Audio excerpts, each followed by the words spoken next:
Praise the lord. ఈరోజు సామెత నేర్చుకుందామా? సామెతల గ్రంథం 17వ అధ్యాయం 28వ వచనం. ఒకడు మూఢుడైనను మౌనముగా ఉండిన ఎడల జ్ఞాని అని ఎంచబడును, అట్టివాడు పెదవులు మూసుకొనగా వాడు వివేకి అని ఎంచబడును. జీవితంలో చాలాసార్లు నోరు తెరవాల్సిన సందర్భాలు ఉంటాయి, ఇంకా చాలాసార్లు నోరు మూసుకోవాల్సిన సందర్భాలు కూడా ఉంటాయి. అయితే వివేకిగా ఉన్నవారి లక్షణం ఏంటంటే ఎక్కువ శాతం నోరు మూసుకొని ఉండడమే.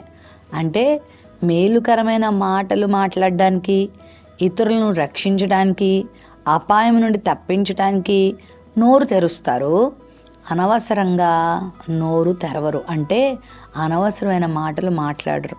ఒక వ్యక్తి అజ్ఞానైనా, ఒక వ్యక్తి మూఢుడైనా, ఒక వ్యక్తి నిరక్షరాస్యుడైనా అతడు మౌనముగా ఉంటే గనక అతడు వివేకిగా పేరు తెచ్చుకోగలుగుతాడంట. అంటే మౌనమునుకున్నటువంటి గొప్పతనం అంత శ్రేష్టమైందని దీని అర్థం. చాలాసార్లు చాలామంది నోరుంది కదా అని ఏది పడితే అది మాట్లాడేస్తూ ఉంటారు, ఎలా పడితే అలా మాట్లాడేస్తారు.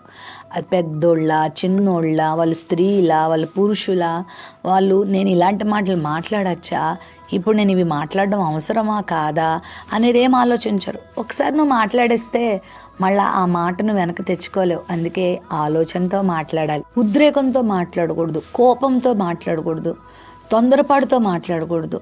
మన మాటల్ని మనము సావధానపరుచుకోవాలి, మన మాటల్ని తక్కువగా చేసుకోవాలి. ఎంత మౌనంగా ఉంటే అంత మంచిది. మాట్లాడవలసిన సందర్భాలు కూడా ఉన్నాయి.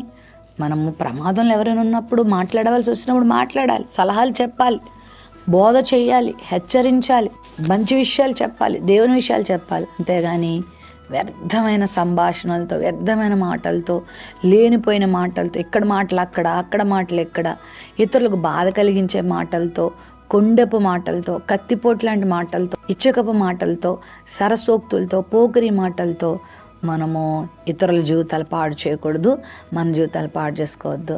ఒకవేళ మనం మౌనముగా సావధానంగా జీవించగలిగితే వివేకులంగా, జ్ఞానులంగా తీర్చిదిద్దబడతాం.